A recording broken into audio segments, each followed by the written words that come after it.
This podcast is part of the Big Heads Media Podcast Network. Go to bigheadsmedia.com for more great podcasts.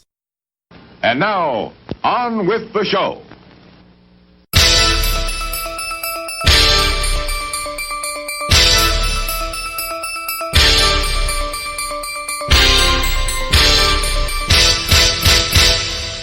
Hey everyone, welcome to We're watching here.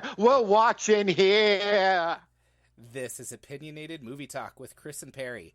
My name is Chris Williams. With me, he is the inverted bullet to my magic rock, Perry Seibert. That movie inverts in so many ways, doesn't it? But we'll get to that later. Yes, so we are back for our first episode of 2021, and we're going to be talking some movies from 2020 in this episode and the next, kind of doing a catch-up. It might be even something we're still talking about into February, because I don't know about you, Perry, I spent a lot of my Christmas break watching movies. Oh, I always do. Yeah. It's some of the best parts of Christmas. Yeah. But yes, a lot of new stuff, which was good.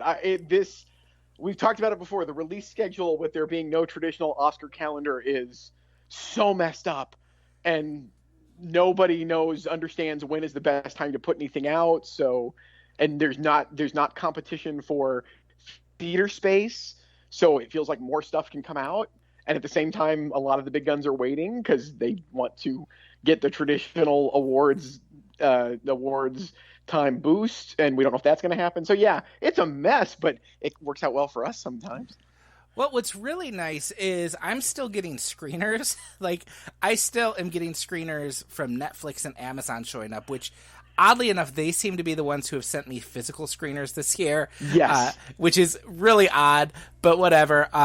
Usually when we're doing the voting for critic stuff, it's right in the middle of Christmas that I'm trying to catch up on anything, which I kind of hate, because I'd like to watch some Christmas movies. I'd like to catch up on some of the new stuff. But having like a whole pile of stuff from 2020 to get through in January and February when it's cold and we can't go anywhere, I am so excited. I've still got like a long stack. So we are today going to be talking about 3 new releases that came out at the end of 2020. One of them, Tenet, was a fall release, but it hit home release right before Christmas. So it's going to be News of the World, Wonder Woman 1984, and Tenet. But before we do that, Perry, what have you been watching?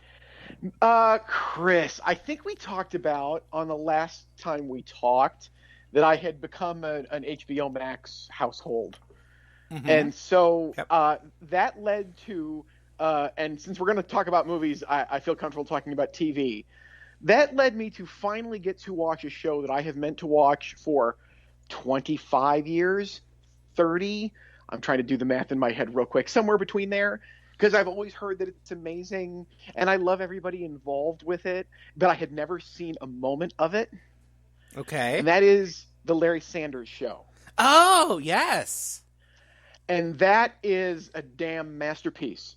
I am about halfway through season 2, and this is just an incredibly not underrated, because the people who know it, but this should be a much more widely known thing. This is the jumping off point for The Office, mm-hmm. In so many ways. Not just the fact that Kent Zbornak, who was a longtime director of The Office, is he's like the assistant director here. And most importantly for me, I did not know that one of the big producers and writers on the show was Paul Simms, who, after leaving this show about halfway through its run, created and ran News Radio at NBC, which is one of my favorite sitcoms of the 90s. It's one of my favorite network sitcoms. It's just perfect. I have never seen a better examination of the absolute frailty of the psyche of show business people that doesn't make that mean. Like, when people behave badly on this show towards each other, it's never out of any real vindictiveness. It's all very much an expression of their own inner loathing. And that's a really, really difficult thing to pull off and to make everybody still funny. Like, I laugh out loud at this show multiple times every episode. Boy, I am so happy to have finally to be in this world. I can't recommend the Larry Sanders Show enough if you've never gotten around to it, and I should have seen it by now. I remember when I got HBO Go or whatever it was before it got maxed out or whatever. Larry Sanders Show was one of those things they did not have on it yet. It was added. It was added a few years ago, and so I've slowly gotten around to a few. Like, it's been one of those shows I'll just kind of get back and forth to. So I'm only a few episodes still in the first season, but the same way. I mean, it's very funny. It is the touchstone to, like, that's where Judd Apatow got his start. Jon Stewart played a big role late in it, right before he came to The Daily Show. You mentioned The Office. Ken Kwapis directed a lot of episodes of The Office, and he was director here for a lot. So that's one I need to keep going back to. It's one of those things where they added it late, so I just kind of saw it, and now it's, if I remember it's there, I'll watch it. But I need to remember it's there a little bit more. I don't think old TV shows get the due that old movies get. Like, people will go back and watch old movies all the time. TV has for so long just been what's on now, and now we're getting the capability to go back and watch these old TV shows, and it's often very fun. And even with this, a couple agreed totally, and coupled on that is the fact that it's HBO. It's even harder to just see. I mean, it's not like you need to pay HBO to see it. Yeah. That's a good choice. And it's a reminder that I need to go back and finish it. I'm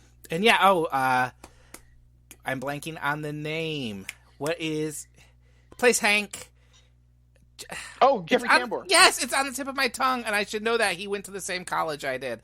That is the first of 3 great TV shows he got to be in. So that's kind of the touchstone for him as well. It's he's been a fantastic character actor on TV forever and ever and ever. Well, that's a good choice, and again, a reminder that I need to go back and finish that. So I got around on the holiday weekend to watching The Godfather and The Godfather Part 2. I don't know if you've heard of these movies, Perry.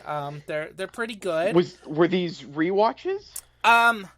I did not think they were going to be. I knew I had seen The Godfather before. Okay. But it had been 25 years. It was college.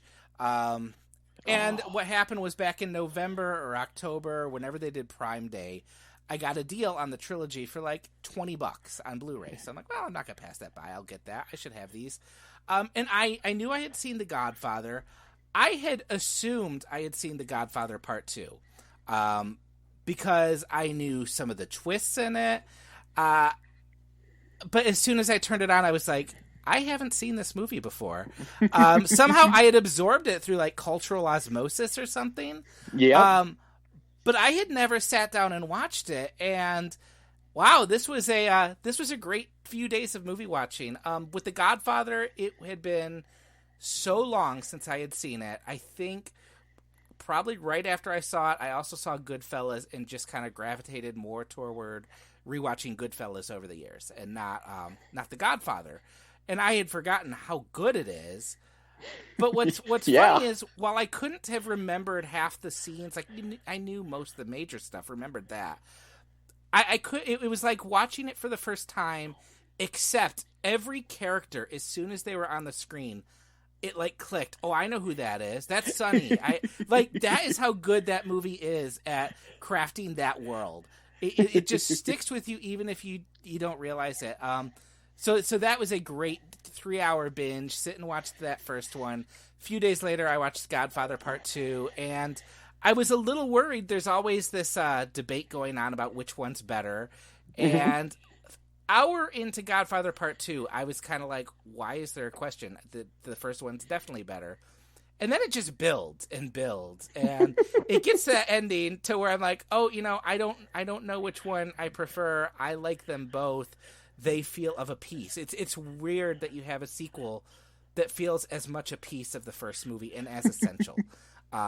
So that was, I'm going to kind of pull back because I would love to do a whole episode on these one day. I was going to say we could throw out the scheduled show and just do this for an hour. It would be my pleasure. Well, I would love to once I see the third, because I have not seen the third. I knew that, and I'm debating whether I watch the theatrical cut of that or the coda that was just put out.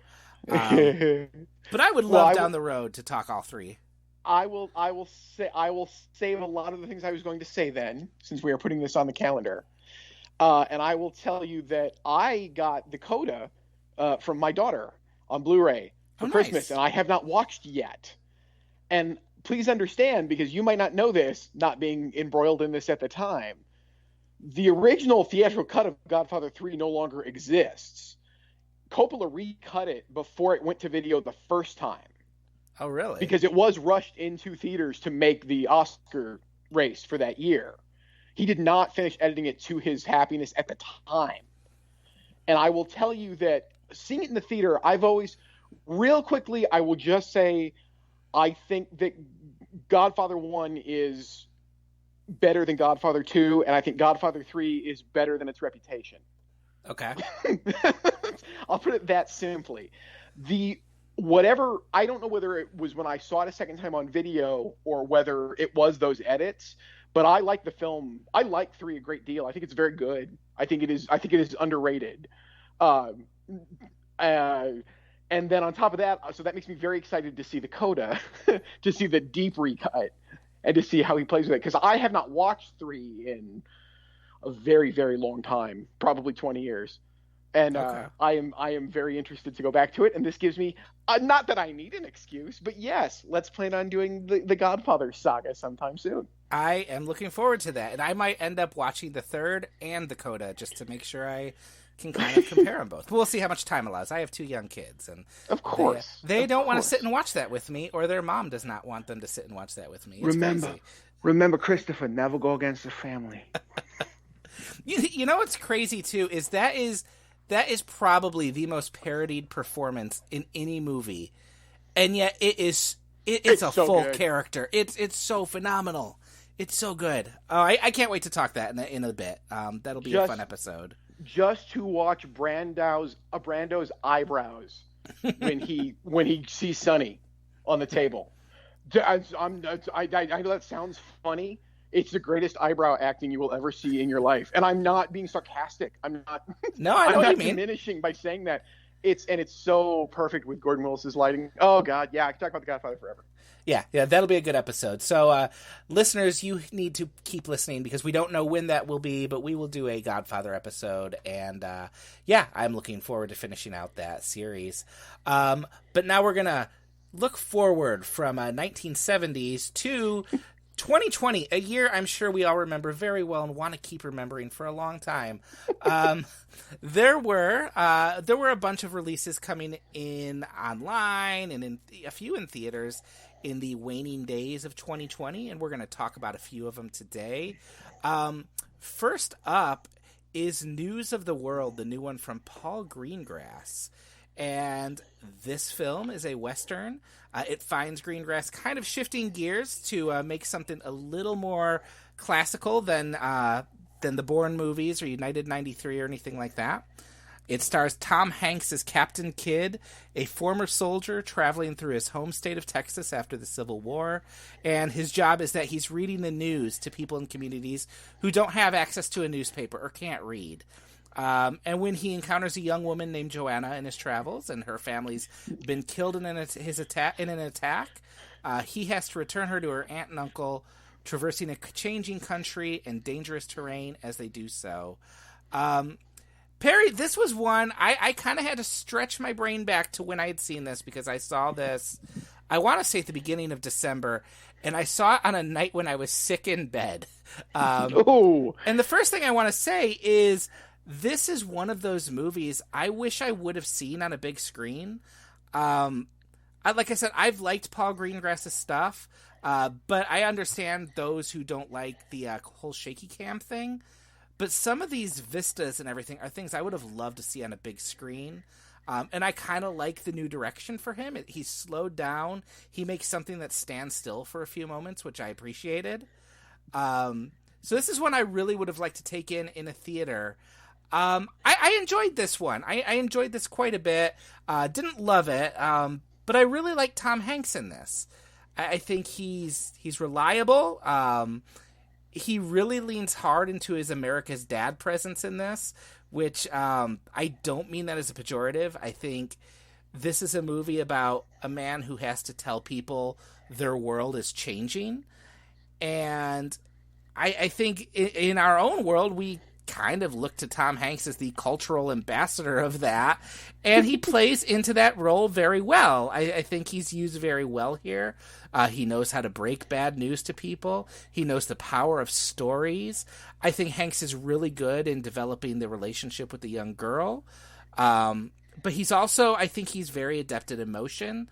There's a scene later on where he has to go to a grave of someone close to him, and he sells so much with just like a quiver of his hand that it's why I like Tom Hanks so much. I'm usually not a Western guy. It's a genre that is not, it's not one I just flock to every time there's a new Western, but I think it's good. It's a bit episodic, but the ending really hits on the cliches pretty hard, but the emotion worked for me. And I'm kind of curious to see Greengrass do something like this again. What did you think? I was warily intrigued going in. I have real problems with Greengrass. Mm-hmm. I think I can't believe that his Bourne films are considered the highest, the greatest achievement in that series. I think Doug Liman's original is so much better than both of his sequels.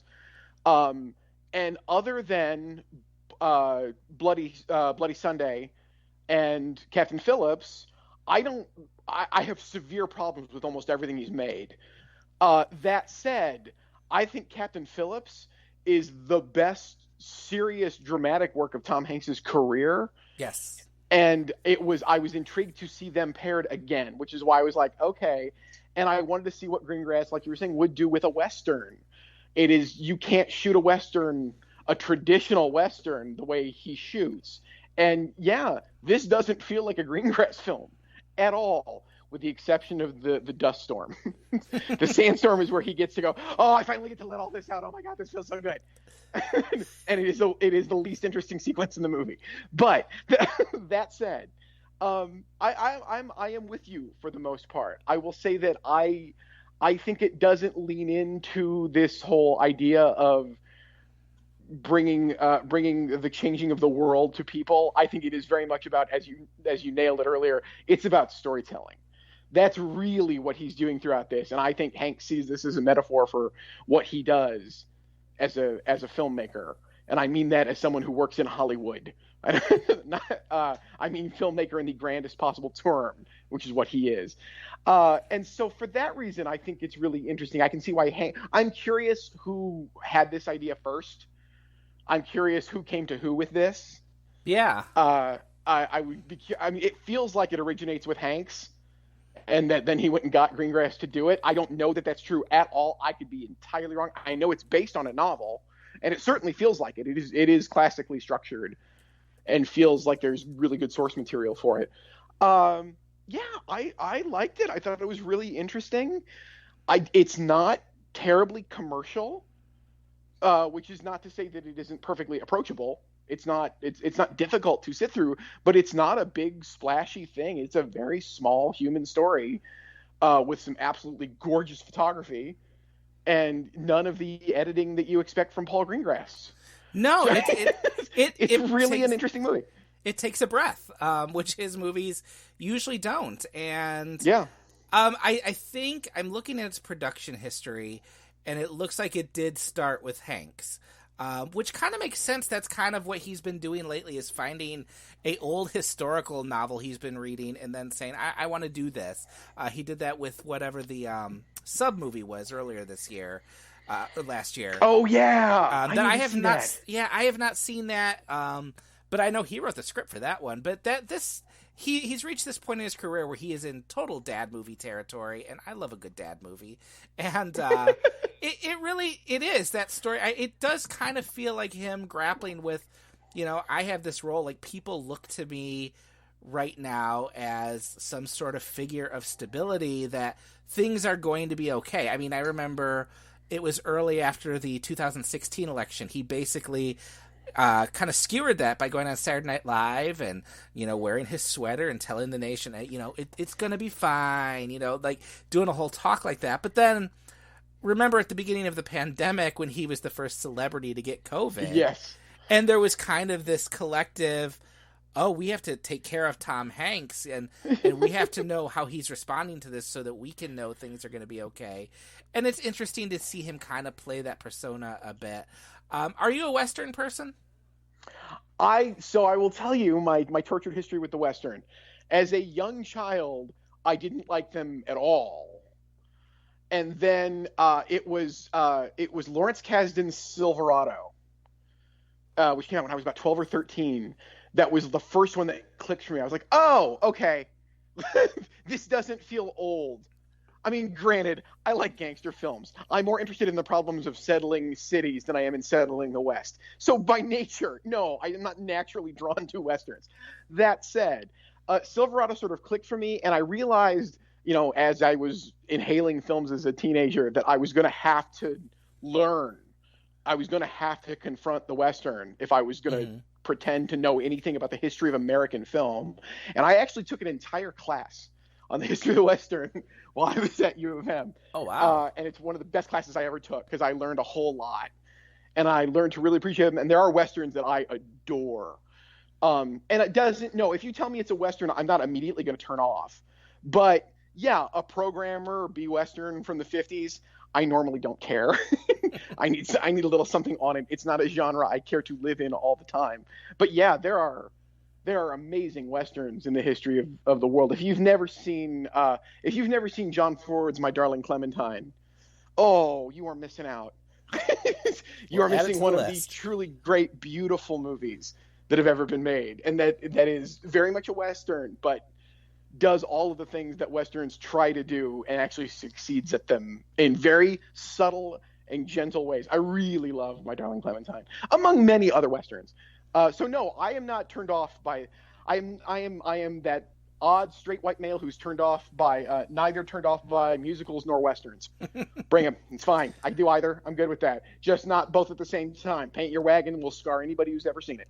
Have you ever seen The Simpsons where they did the scene from Paint Your Wagon, and it's not from the movie, but they rented it one night, and it's like not. Gonna paint our wagon, gonna paint it fine, gonna use oil-based paint 'cause the wood is pine. It's a terrible movie.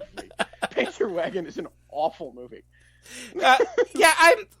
I've slowly caught up on some Westerns. It's not my dad never watched them. Like, that's what I think when I turn to genre. I feel like I kind of just turn to what I grew up with. I kind of instinctively flock to that. So I love a good cop movie or something. My dad was oddly not a Western guy. So it's one I've had to kind of, force myself to go. He did like Tombstone. But so that's a good one. Yeah, and I liked this. I felt like watching it now, and I think when I look back at a lot of movies I watched in 2020, it's impossible not to get the whole current world situation out of my head. Of course. And I feel like there was something where obviously this was filmed well before pandemic or anything like that. But, it is interesting to watch this picture of a nation that is undergoing a change in this area of a nation that people are realizing the world is never going to be the same. And you do just want that person to say, hey, you're it's going to be okay. We can, it's hard, but you'll get through. And I think that's why I like Tom Hanks in this. He never disappears into a role for me. He's always Tom Hanks, but I always like him. It's controversial opinion, I'm sure, but Write this down. Chris likes Tom Hanks. Yes, all right, good to know. Find him Noted, charming. Filed away. But yeah, this was nothing that set my world on fire, but I did quite enjoy it. And I don't know if we have anything else to say on that, or if you want to move on and take us into Wonder Woman territory. Let's move right on to the first film from Warner Brothers to debut on HBO Max and theaters at the same time. Patty Jenkins' Wonder Woman 1984. Gal Gadot and Chris Pine are back for yet another adventure about Diana Prince and saving the world. Really, do I need to say anything else about this? Okay, I'll try. Kristen Wiig's on board, as is Pedro Pascal. And and then it goes on for what, 2 hours and 20 minutes? It might be. It's 2:30, 2:45, 3:20. I don't know. I lost track after a while. And this is so. Here's the thing. Here's what I want to say about Wonder Woman 1984. The plot of 1984 revolves around a magical thing that if you touch it and make a wish, it comes true. And then monkey's paw style, you're going to pay for it in some way you don't expect. And I believe that about 4 years ago, Patty Jenkins actually found one of those things, put her hand on it, and prayed for a giantly successful film career. And now her punishment is she's got to keep making Wonder Woman movies and never anything else ever. Can you believe this is the same director that made Monster? I can't. I can't at all. And so I think it's a quite autobiographical statement in that capacity, and it's interesting for that reason. I found nothing of interest in this outside of whenever they just let Gal Gadot and Chris Pine hang out. That works. They are very good together. There is the feels moment that is supposed to happen about 2/3 of the way through this movie actually plays, and I think it plays on the strength of the two of them. I think the film takes way too long to get around to it. It is very reminiscent of it is the moment at which the film lives up to something I saw you compare it to, which is the Donner Superman films. At which I think this is nowhere close to being as good as those movies. But that moment specifically absolutely does remind you in the best possible ways of Christopher Reeve and Margot Kidder, who make those movies so special. And before I say more mean things about Kristen Wiig, I think you should talk. Okay, I have a weird experience with this movie in that I've somehow gained a reputation online as a lover of this movie because I said there were things I enjoyed about it. This movie's definitely taken a drubbing online. I think by Christmas night, like, I dared glance at my Twitter and people were like, this is the worst thing ever. This is the worst movie ever made. It's not even the worst DC movie ever made. Oh, no, it's the second best DC movie ever made. Well, under this regime of DC shit. Yeah, it's easily behind the first Wonder Woman. The rest are dreck. You obviously have not seen Shazam, my good friend. No, I have not, and no, I won't. I enjoyed Shazam, but and I'm sure it's fine. Zachary Levi belongs on the small screen in my universe. That's where I'll keep it. But Wonder Woman 84 is one of those movies that, and I wrote a whole newsletter article about this and the next movie we're going to be talking about, where there is this wrestling in me with the fact that objectively, this is a bad movie. This is a very bad, flawed movie that I found myself enjoying in pockets. And those moments where I enjoyed it a lot. They're not through the whole 2.5 hours, but there are moments where I had fun with this. And I should preface that by saying there is a part of me wondering how much my enjoyment is affected by the fact that I'm not paying $20 to go see this. I'm watching it on a service I already pay for, and we watched it. It was just my wife and I at home, 8:00. What should we do tonight? Oh, let's watch Wonder Woman 84. So, it wasn't like I'm going in with high stakes. The script for this feels like a first draft that threw every idea in and never was revisited again to see, does this make sense? But also, logically, do we need all this? No and no. I understand why you would bring Chris Pine back. Like you said, him and Gal Gadot have so much chemistry. They're so charming together. Yes. That was really a highlight of the first Wonder Woman, which is a movie I like, and I would say is one of the better superhero movies of the last 10 years. But the way they bring him back, I mean, you've got a movie with magical wishing rocks in this, and they think, no, we have to explain how he comes back and make it something kind of, I don't know, not believable, but, that you can explain and rationalize. So they have him, like, possess someone else's body, which opens up this whole can of worms if you think about it for 5 seconds. That is just not necessary. It's a magic rock. He could just vaporize in. And that's just the state of this movie, which is there are things that they set up that you're like, oh, this is the easy way to solve this problem.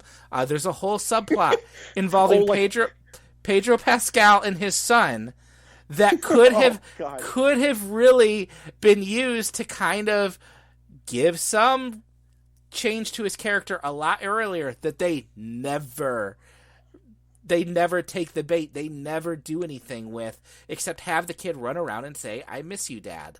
And you have a monkey's paw. You have the kid having to make a wish. There are things you could do to make Pedro Pascal's character really regret this. It's a really bad script. I think there are moments where it's fun.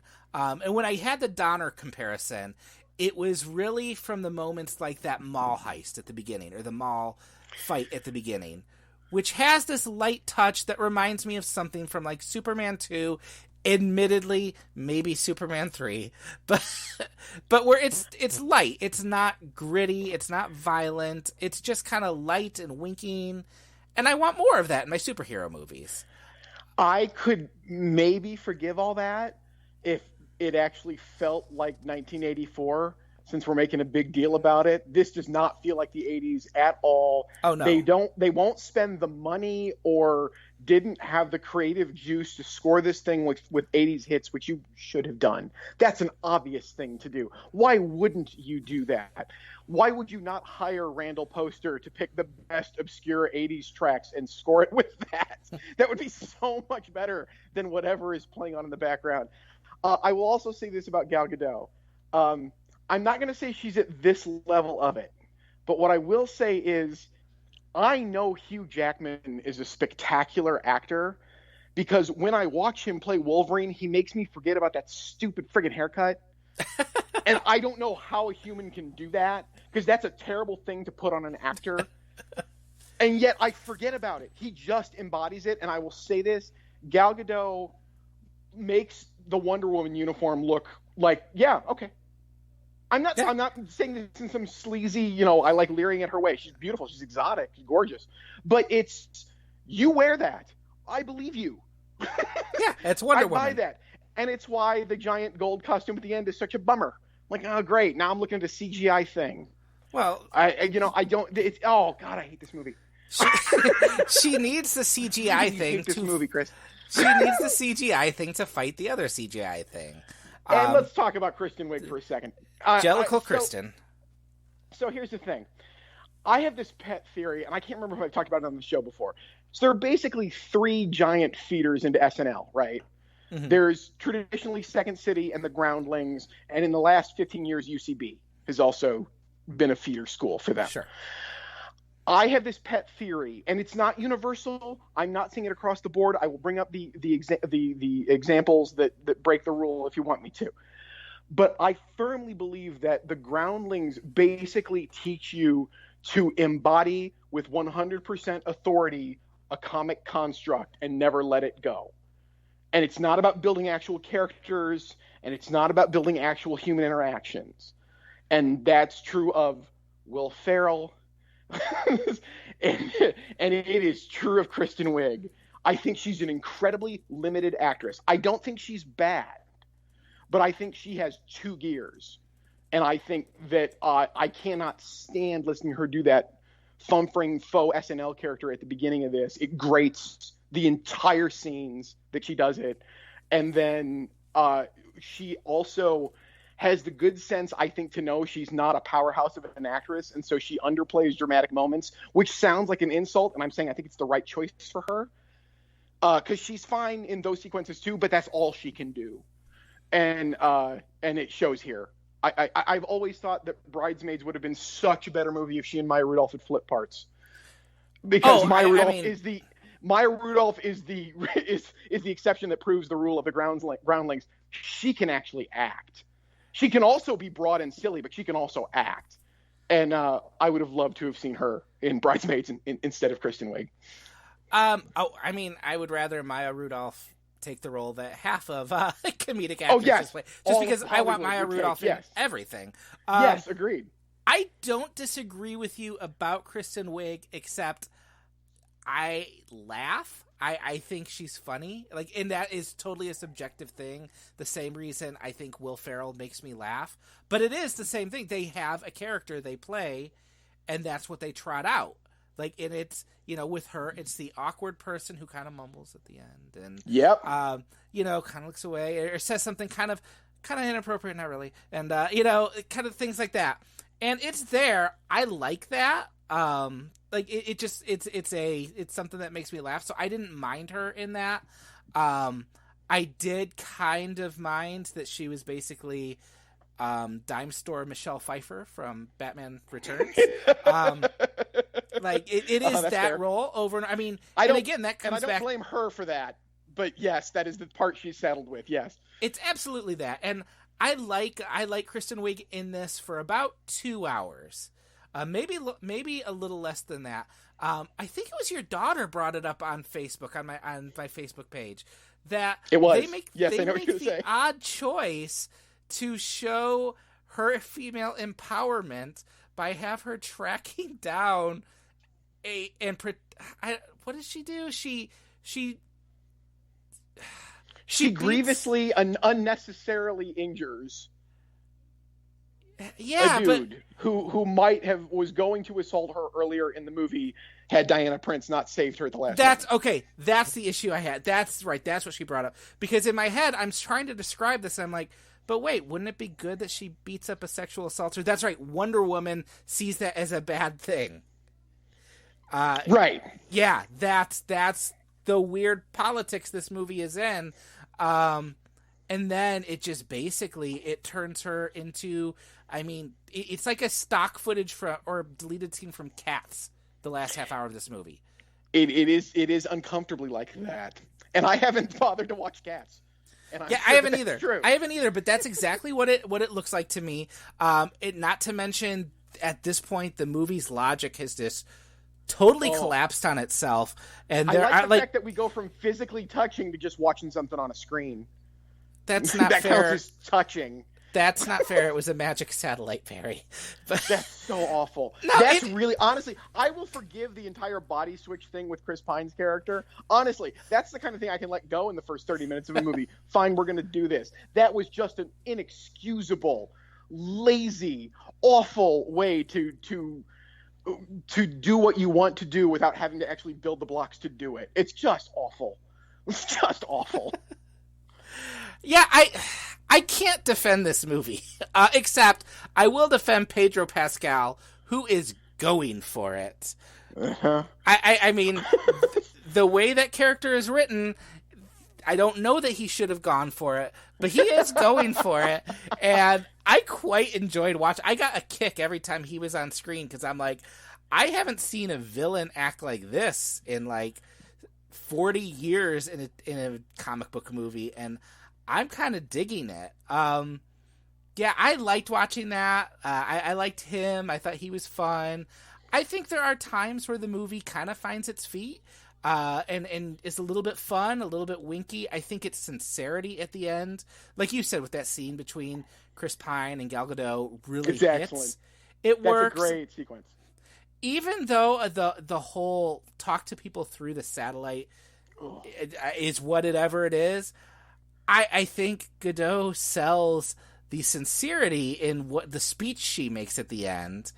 And I don't know how any of that makes sense. My wife and I were trying to figure out the logic for this movie as we're watching, which again adds to the fun. But I bought her sincerity in that final scene, and I like the fact that it was an ending that wasn't your typical, CGI brawl after you got past the CGI brawl.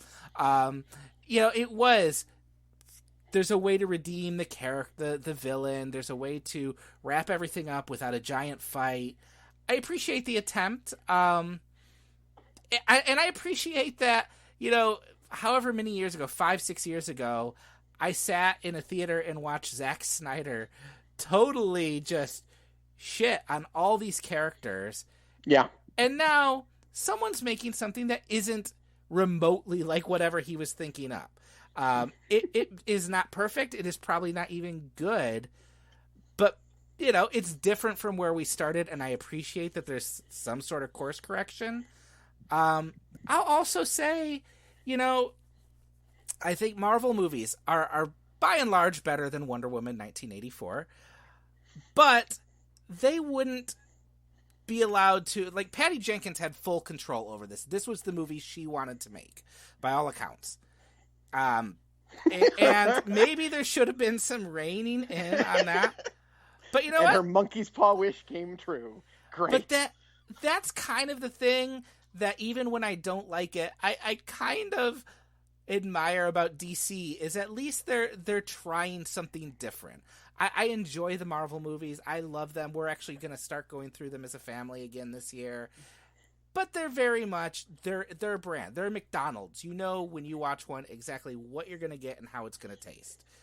DC, I don't know what the hell they're doing every time out, because sometimes it's Shazam, which I can watch with my kids. Sometimes it's Birds of Prey, which has Ewan McGregor cutting people's faces off. Sometimes it has Joaquin Phoenix shooting Robert De Niro in the head. I don't know what this series is, and some of them I really hate. But I like that I don't know what it's going to be every time I turn up. That's kind of fun to me. And it's telling to me that I don't even think of the Joker in this. I wasn't even lumping him when I said it's the second best DC film. I think Joker's far above. But we've had this conversation. I literally mean straight up comic book adaptations that DC's kicking out there. Let's be. I should. Well, I should even make that. clear. I mean, I still haven't gotten around to Aquaman, but I have many people telling me it's a lot of fun. But it's Aquaman, so I have not gotten around to that. I will go back and kick the the dead horse that I love to kick every time we have this conversation. I'm willing to bet that Aquaman could absolutely be better than Ant-Man and Wasp. I haven't seen either of them, but I'm willing to bet Ant-Man and Wasp is an utter waste of 2 hours of my life.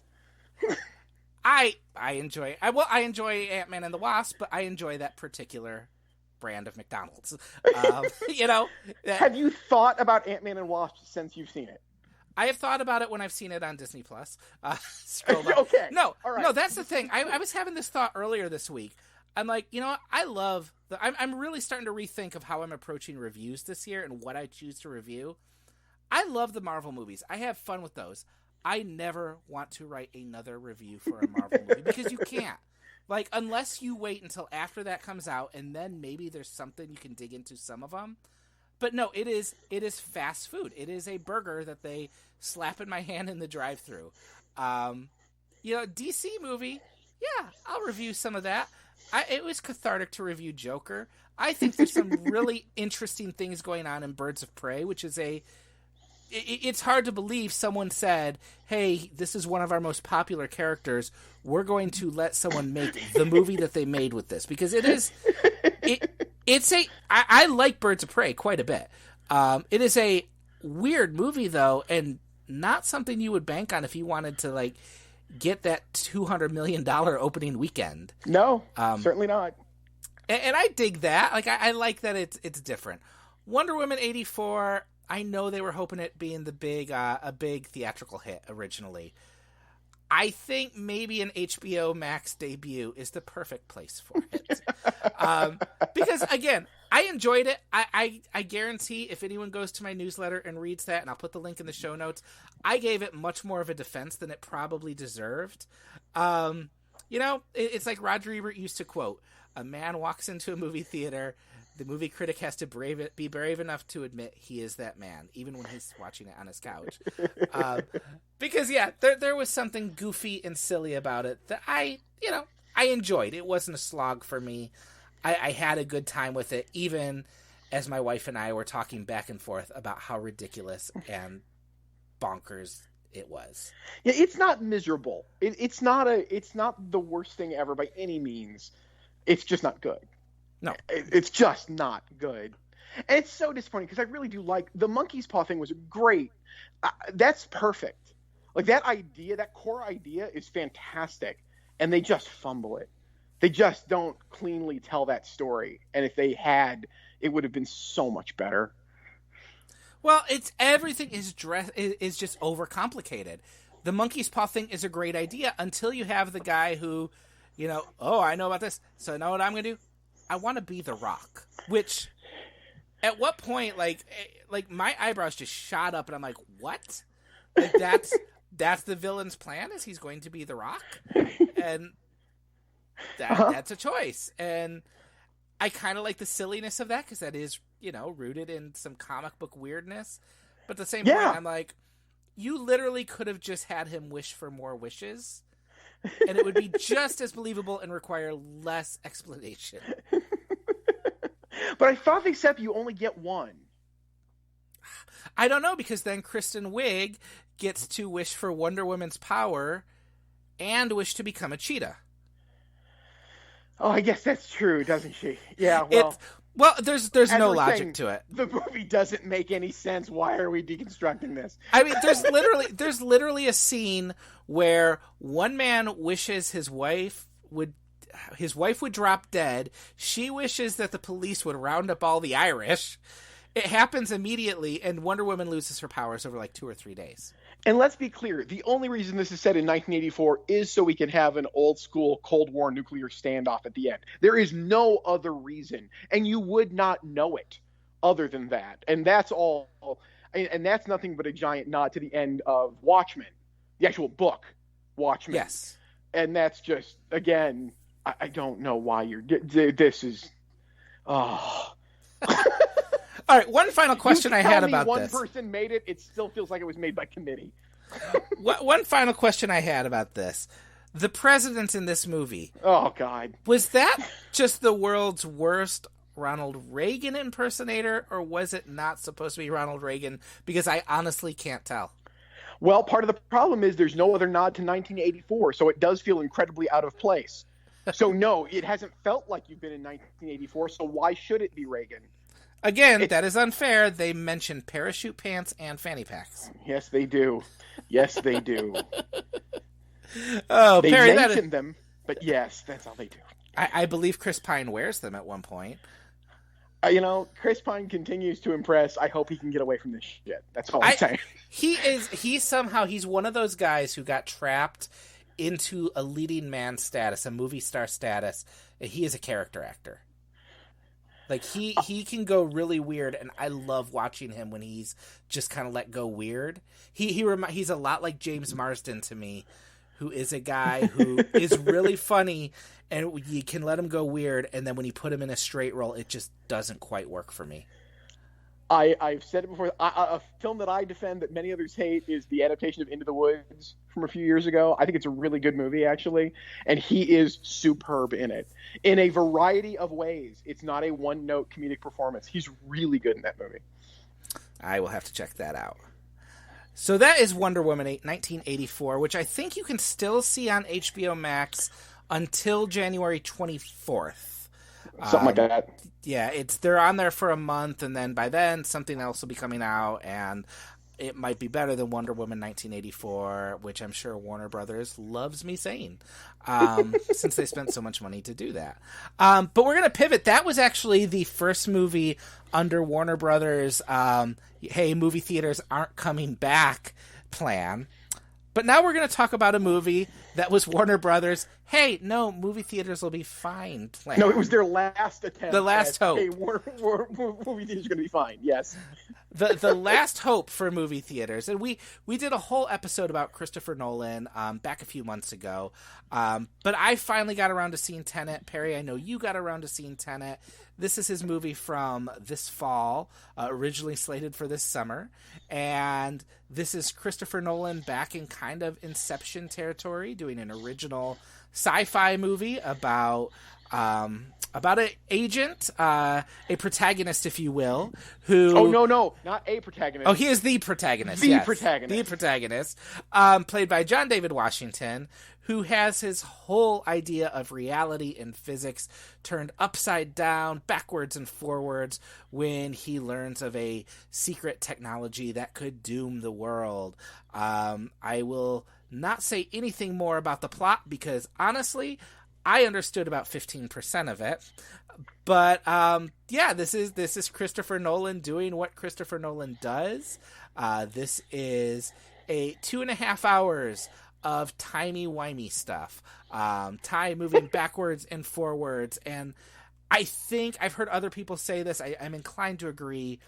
This is the most Chris Nolan movie ever made. This is the most Chris Nolan movie of Chris Nolan movies.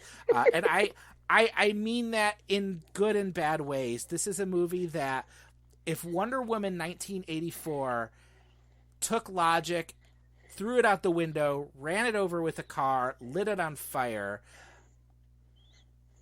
Tenet is all logic, all internal logic that I don't understand, but I watching this, I had no doubt that Chris Nolan understood what everything meant and what was happening. It is thought out like a finely tuned machine. The action pieces are admittedly fantastic. I don't know if there are people making action films like Chris Nolan. They are fun to watch. I wanted to see this in IMAX. This movie has the precision of a machine and the story development of a story problem. This is where I really have to put on my critics mea culpa hat again. If Wonder Woman 1984 was a bad movie that I enjoyed, Tenet is a movie that has a lot of things it does really right, but Perry, this movie left me so cold. I was frustrated. I was bored at certain points. I know there are people who love going back and watching this already 10 more times. God bless them. I don't think I could sit through it again. So 15 minutes in, you get the scene where they explain what's going on in the movie, right? John David Washington gets told by this scientist that somebody in the future has figured out how to create inversion, where like you reverse the entropy of objects and then they can come back in time. But they're only coming back in time to us in this timeline, because in that timeline, they're going forward. And then at the end of this, right, and I like these scenes in any movie, especially in Nolan movies, because he means it. And then at the end, she delivers this speech. And, like, it just makes enough sense that I'm like, okay, I'll play along. The scientist literally says, don't try to understand it, just feel it. And we know that feeling is the one thing Christopher Nolan cannot do. He can think, he cannot feel. That was what Inception was about. That's why, for me, Inception is the most Nolan-y film of all of Nolan's films. And I thought, oh, this is a disaster. He's not even willing to commit to his own premise at this point. And then for the next hour, I had such a good time watching this movie, Chris. It's the best Bond film that isn't a Bond film for that next 45 minutes, hour after that. John David Washington is low-key charismatic. Robert Pattinson owns the screen when he's on it. They are really good together. There's really funny dialogue they are given. Michael Caine shows up for his obligatory cameo. And you understand it's giant plot exposition dump in order to get to the next action sequence. And it's beautifully paced in that way, leading up to a fantastic break into an airport terminal that I don't want to see any more about.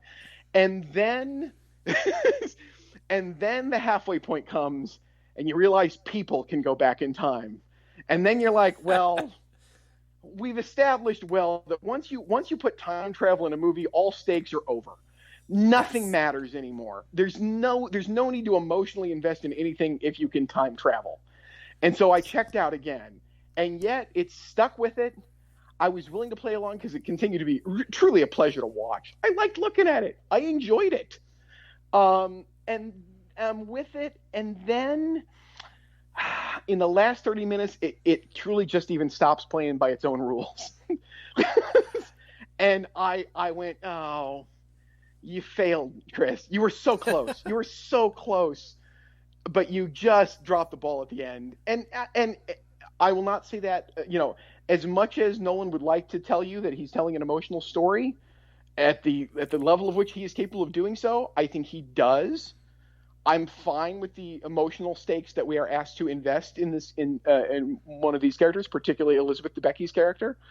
I have a giant soft spot for Kenneth Branagh. I always have. I always will. I love seeing Kenneth Branagh on screen. I enjoyed that he was the bad guy this time around. But yeah, he so violates the rules that he set up in the last 30 minutes of this thing, and I don't really care. Because I wasn't so invested that I had my heart broken, Chris. This film managed my expectations while I was watching it. It's a really impressive trick to pull off. And so I was left with, yeah, back to where I was every time Nolan does something like this. It's how I felt after, I'm totally blanking on the Magician movie. Prestige. And how I felt after Inception. I'm like, I'm glad somebody wanted to make that. I don't know that I ever want to see it again or need to see it again. It's not, the greatest thing ever. It doesn't change cinema. But I'm glad somebody's trying stuff like this. I kind of admire it. I don't like it all that much, but I'm really glad he made it. And I do think that Memento was so great because for all of its time playing, it fits squarely into the tradition of LA crime fiction, of the LA private eye. Mm-hmm. And I think when Nolan is truly wedded to genre, he's really good. When he has to answer to those tropes, he's very good.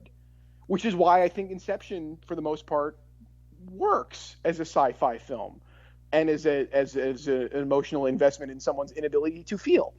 And it's why The Dark Knight works. It is the most closely wedded to a traditional sort of comic book story. And it's why I think that this works, because so much of it is a Bond film. It's not the time travel that needs to work. It works as a straight-up action story. And so I was so much better with this than I expected to be.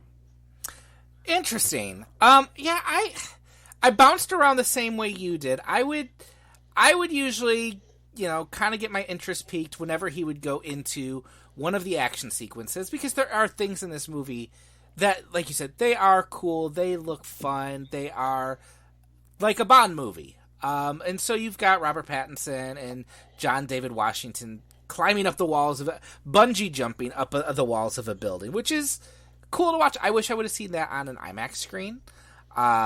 There is a backwards fist fight that is pretty cool. A backwards car chase that I think is even cooler. The plane crash, that was not done CGI, and you could tell. That's so good. And you know what? In the same way, I don't know what happened in this. I still could watch it probably 3 or 4 more times and not understand what happens in that final 30 minutes, especially with Robert Pattinson's character. But no other studio is giving a director money to make something that big that isn't tied to something that already exists. And I hope they keep giving him money to do that thing. I don't know if it'll be Warner Brothers anymore. But man, there was no anchor for me in this, which... Yeah. James Bond's a good... that's a good comparison because Nolan's always wanted to make a Bond film. But at least James Bond, there are enough tropes where I'm like, oh, it's James Bond. He does this. He pursues the women. He likes his martinis this way. He has that wry sense of humor. I like John David Washington a lot. I think he's really good with what he's given here. But there was nothing for me to be tied to. And not even kind of the James Bond quirks that made me think, oh yeah, this is the hero I want to see 5 more movies about. He was fine. I kind of thought it was odd when the whole laws of physics are explained to him as totally being reversed. He's just like, oh, cool, give me a gun, let me try it out. Like exactly. But maybe that is also Nolan. It does feel like Nolan was almost throwing his hands up and saying, you guys got me. I don't really want to make something about characters. I'm not even going to name him. He is the protagonist. Nor am I going to call him the hero. Yeah. He's the protagonist. I'm like, that's just the most cold and clinical thing to tag your lead character with. And Yeah. I'm going to ask you, Chris, because I have no interest in going back over this, and I need to talk to somebody who likes this film a whole lot more than both of us to get the answer to this. But the thing that I just throw, the thing where I was like, you don't know what you violated your own rules. And if you haven't, then you haven't explained them clearly enough. And this is a spoiler. Shut your ears down if you want for the next couple of minutes, people. Why doesn't one of the two Elizabeth Debeckys in the last sequence have an oxygen mask? Why is that not a thing? I'm dead serious. Because we saw her before and she didn't have an oxygen mask on is the only thing I can think of. Like, they just let that go after a while. Yeah. It's like Nolan realized, oh shit, I did that with Bane. I can't keep all my heroes' faces covered. I guess we'll let that rule go. I don't know. I don't understand. That's what I'm saying. He violates his own rules. At the end, I'm like, why? Why did you bother setting up all these rules if you're not going to follow through? Just make the movie you want to make. There's a whole sequence at the end that involves basically two armies fighting each other. And for the life of me, I could not figure out who was fighting. Like, I guess, and again, we're still in spoilers here.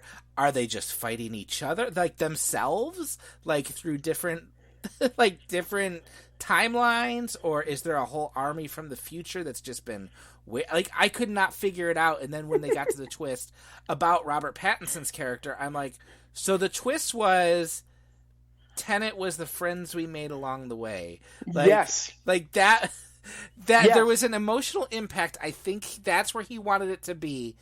And I was just so confused by it. And there hadn't really been, there'd been banter between Washington and Pattinson, but there was never this bond that seemed to form. And I'm like, I don't have any emotional root in that. It's a nice twist, but okay. I guess I care more about that than I care about Elizabeth Debicki's son, who she cares about a lot because she says it all the time. Yes, that's Nolan's understanding of motherhood. You're a mother, so you care a lot. Well, but that's all he's got. That's all he understands of human interaction. You don't even see her really interacting with her son except to pick him up a few times, like from the bus stop. She just says, "I love him. I love my son." There is one line in this movie. I laughed so hard when they said it. Someone is explaining like the consequences if Kenneth Branagh's plan goes to fruition. Everything in the world will stop. Everything will be destroyed. And Elizabeth Debicki just says, including my son. And I laughed so hard because that was her one identifying trait, which is a shame because I like Elizabeth Debicki. I'm reminded of the great scene that was the great line of dialogue in Pearl Harbor. And then all this happened. All this happened, yes. Kenneth Branagh. I go back and forth on Kenneth Branagh in this movie. Because I felt like any second he was going to reveal his grand plan was to kill Moose and Squirrel. Because he lays it on thick, which is also what I like about Pedro Pascal. I was going to say, this is the same performance, and I like Branagh's better. And I think I would like Branagh's better had I not seen him give it in Jack Ryan. That's fair. That's fair. I'm never gonna mind when he shows up. I like him. It's a note of color in a movie where everyone else is so cool and collected that he's this angry guy, like, and gonna destroy the world via Fitbit. But I still think though. I mean, the action in this is incredible. I would have loved to see this in IMAX. I would happily, when theaters reopen, if they bring this back and show it in IMAX, I would happily go. I feel like that would be a very good waste or good spending of my money, is to see this on a giant screen and enjoy some of those action sequences.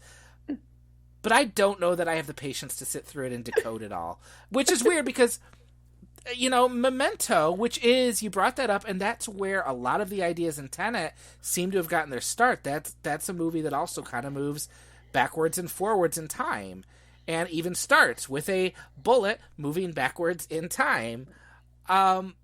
but I could watch Memento and put the pieces together, just go back and rewatch it again. I'm invested in that. Tenet just felt, and maybe again it's watching it at home on a smaller screen, like not a laptop, but it was my TV. But I don't have that immersion that a movie like that requires to make me realize there's nothing else here. No movie can survive. So I forget the exact quote because I wrote it down. It made me laugh. Sorry. Don't try to understand it. Just feel it. Just feel it. At that point, you're check out even on a big screen. You're like, oh, you don't know what you're doing. You don't know what you're doing. You're just playing games with me, which is all Nolan has ever done. The man does not have a deep thought in him.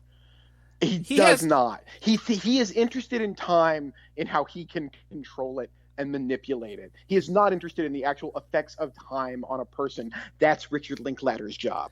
I think I described him as a bombastic Richard Linklater. But yeah, Nolan has clever ideas. But yeah, that's pretty much where it ends. He doesn't have deep ideas. He's not interested in delving into anything human in it. He wants to play around with it. And, it's a craftsman thing. That's fine. I enjoy watching it. I would much rather they give Nolan the money to do this than give Michael Bay money to do mostly anything. Keep making the movies. Yeah. I mean, I am surprised that Warner Brothers was banking on this to kind of be the savior of cinema, because I do think it is a movie that half the audience would look at and go, okay, I don't get that. I don't know that this would have been enough even in a regular summer to be a giant size hit. I think it would have made money, but I don't think it would have been an Inception size movie. I don't know. It would have been an interesting question. And I don't know that we'd ask that same question if it were Leonardo DiCaprio and not John David Washington at the center of it. That'd be interesting too. Do we have anything else to say about Tenet? I think we're good. I think I've said my piece. Let me look over my Nope, I'm good. I think all right. Perry, where can people find you? You can find me right here on this podcast. You can hear me every Friday morning on the Lucy Ann Lance Show on WLBY in Ann Arbor. You can find me on Facebook, on Twitter at Perry Loves Film, and you can hear me often at the Cathode Ray Mission podcast. You can find me at criticisms.substack.com. That is my newsletter. Comes out every Friday. That is where I'm doing the bulk of my writing right now. So I encourage you to subscribe. It's free. I'm going to be focusing a lot more on film and TV writing this year. I had been doing kind of a little bit of everything, but I really want to focus more on film and TV. You can listen to my other podcast, Cross Culture Critic, which comes out occasionally. And you can find me on Twitter at Mere Christianity. Perry, we'll see you back here in a few weeks. Sounds good.